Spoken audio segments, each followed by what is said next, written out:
अहम खबर हैदराबाद से। सिंध म्यूजियम हैदराबाद में तलीमी इदारों के तलबा तलबात के मुबीन हुस्न क़िराअत नात और तकारीर का मुकाबला मुनक़्क़द किया गया।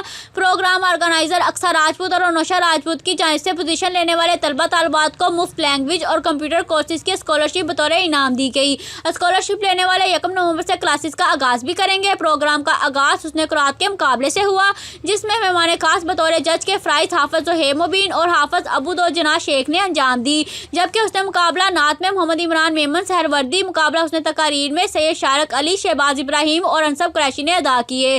प्रोग्राम में तलबा तलबात ने अपने फ़न का भरपूर मुज़ाहिरा किया और अपनी बेहतरीन आवाज़ से सामाईन के दिल जीत लिए। प्रोग्राम में मेहमान खास और मोअज़्ज़िन मेहमानों को यादगारी शीट और सर्टिफिकेट भी दिए गए। हिमायती न्यूज़ से फ़हीम अहमद राय की रिपोर्ट। मज़ीद खबरों के लिए देखते रहें हिमायती न्यूज़ HD।